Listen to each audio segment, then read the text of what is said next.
गुरुवार का प्रदोष पड़ जाए, बृहस्पतिवार का यदि प्रदोष पड़ जाए तो प्रदोष के दिन प्रदोष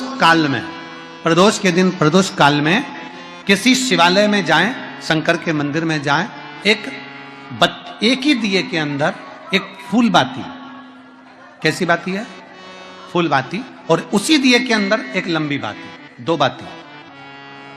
कौन सी बाती हैं? जम के बोलो जरा। एक फूल बाती, एक लंबी बाती, दो बाती।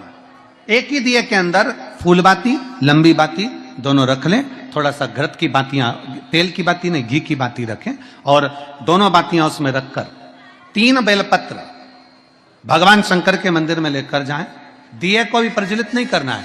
पहली बेलपत्र नंदीश्वर की जो ऊपर का भाग होता है, जिसको हम शिव तत्व भाग कहते हैं, नंदी के पीठ पर एक भाग होता है जिसको शिव तत्व भाग कहा जाता है, वो नंदी की पीठ पर जो भाग है वहां पर एक बेलपत्र समर्पित करें। दूसरा बेलपत्र आप जो माता पार्वती जी का, जैसे ये शिवलिंग है और ये गोल भाग है, ये माता पार्वती जी का हस्तकमल है, तो माता पार्वती जी का जो हस्तकमल है, इस हस्तकमल पर कहीं पर भी एक बेलपत्र आप समर्पित कर दें।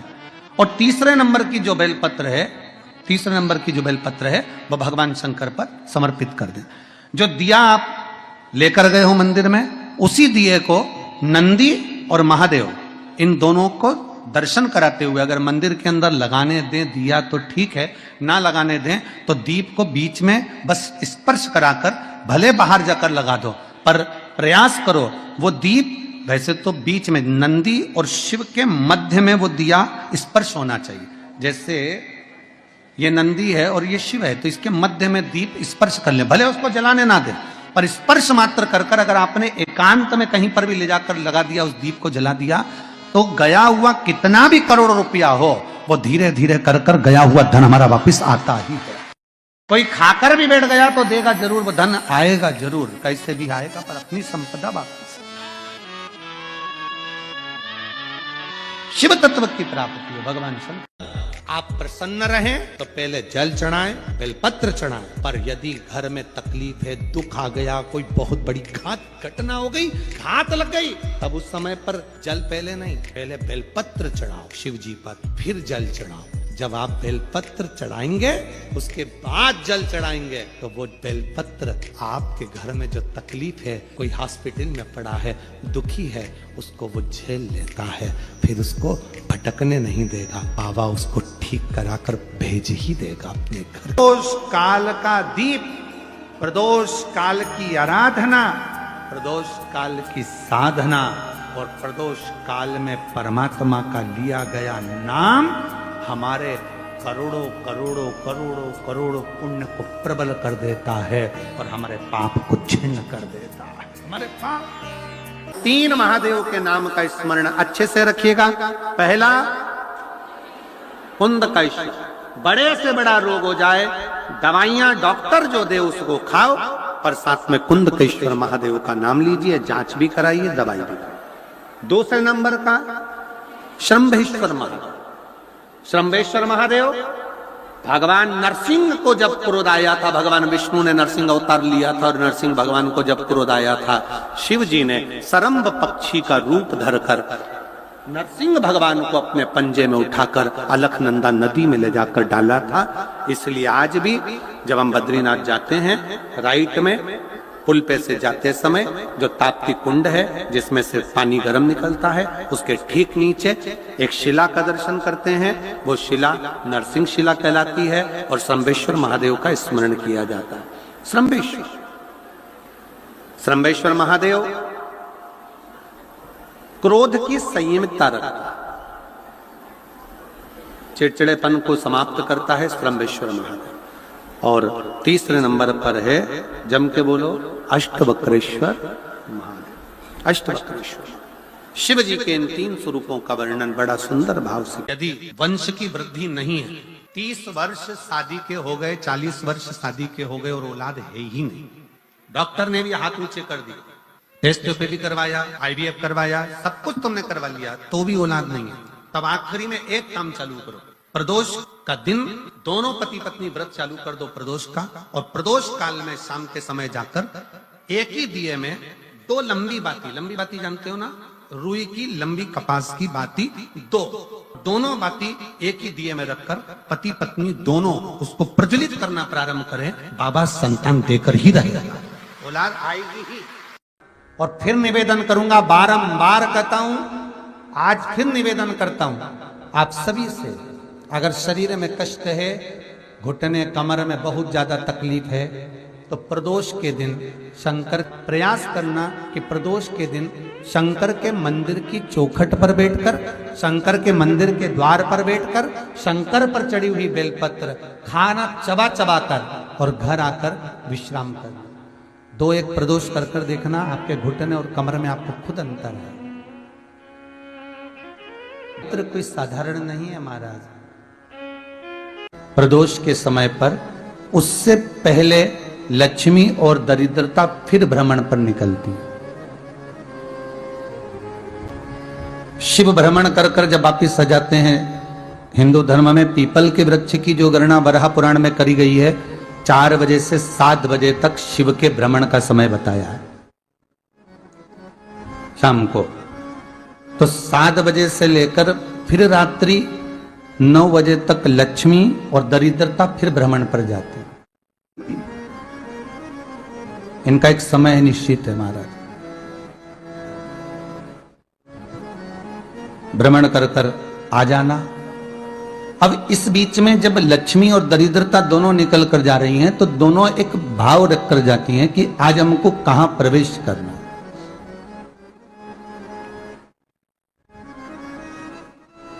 आज हमें किस जगह पर प्रवेश करना है, आज हमें कहां पहुंचना है, आज हमें किस जगह जाना है। और जिस नगर में जिस मार्ग से लक्ष्मी और दरिद्रता निकल कर जाती है, ये दोनों का जब निकलना होता है, इनको स्थान दिया गया जहां पर स्वच्छता हो, घर के दरवाजे पर रंगोली डली हुई हो, द्वार पर जल छीटा गया हो। महाराज उस द्वार पर लक्ष्मी प्रवेश करती है तो दरिद्रता भी जाने लगती है अंदर। जब दरिद्रता अंदर जाने लगती है तो लक्ष्मी उसको रोक देती है, पहले मैं देखकर आती हूं कि तेरे लिए स्थान है कि नहीं है, तू यहां रुक।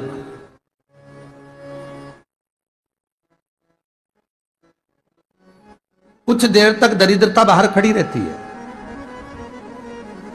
और लक्ष्मी जी की बड़ी बहन जब दरिद्रता बार बार अंदर जाने का प्रयास करती है तो लक्ष्मी जी कहती हैं, जी तू इतनी बड़ी होकर तुझे मालूम है तू तेरा सम्मान होना चाहिए, आदर होना चाहिए, और तू अंदर चली जा और कोई तेरा सम्मान ना करे तो कितना बुरा लगेगा, इसलिए तू बाहर खड़ी रहे। मैं अभी आई। अंदर जाती और जब लक्ष्मी जी भ्रमण कर लेती हैं, अंदर प्रवेश कर कर आती हैं और प्रवेश कर कर आती हैं तो दरिद्रता पूछती है चले अंदर। तो लक्ष्मी जी कहती हैं, तुझे मालूम नहीं है क्या जीजी कि जिस घर में मैं प्रवेश कर जाती हूं उस घर में फिर दरिद्रता नहीं जा सकती, क्योंकि यह तेरा वचन था, यह तेरा वचन था। के साथ में हुआ और तुम्हारा विवाह जब दुस्साह मुनि के साथ हुआ, दरिद्रता का विवाह दुस्साह मुनि के साथ हुआ। जब अपना दोनों का विवाह हुआ था तो अपन दोनों ने एक वादा करा था कि जिस घर में लक्ष्मी प्रवेश कर जाएगी उस दिन फिर दरिद्रता नहीं जाएगी, और जिस घर में दरिद्रता प्रवेश कर जाएगी उस घर में फिर लक्ष्मी नहीं जाएगी। अब जब मैं अंदर देख कर आ गई हूं तो तू अंदर नहीं जा सकती, अर्थात लक्ष्मी के चरण जिस घर में पड़ गए उस घर में फिर दरिद्रता प्रवेश नहीं कर रही।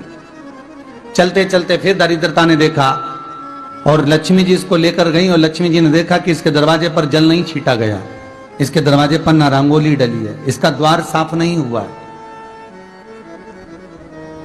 इसके द्वार पर दीप नहीं है, इसके द्वार पर कलश नहीं है, इसके दरवाजे पर ढेर सारा कचरा पड़ा हुआ है, कोई स्वान कोई कुत्ता गंदगी भी कर कर चला गया है, कहीं बिल्ली ने गंदगी कर रखी है, कहीं जीवों ने कुछ गंदा गिरा रखा है। तो फिर लक्ष्मी जी कहती है, जी अब मैं होकर आ गई थी ना, अब तू जा, तू होकर आ।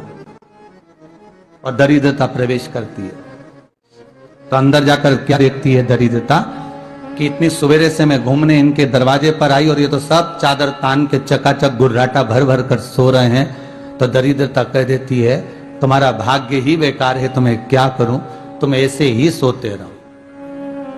और दरिद्रता गुस्से में बाहर निकल कर आती है, लक्ष्मी से कहती, लक्ष्मी तू इसके घर में जाना ही मत ही, तो दरिद्रता को कहती है जी जी तेरी बात नहीं मानूंगी क्या मैं? लक्ष्मी जी बोली मैं तेरी बात नहीं मानूंगी, बिल्कुल नहीं जाऊंगी इसके घर में, तू चिंता मत कर, चल आगे चल। फिर आगे बढ़े। ये लक्ष्मी और दरिद्रता का प्रवेश है। आपके घर का द्वार, आपके घर का दरवाजा। फिर निवेदन करूंगा एक बहुत सुंदर बात, हमें महाराष्ट्र से सीखना चाहिए, हमें साउथ से सीखना चाहिए, दक्षिण से।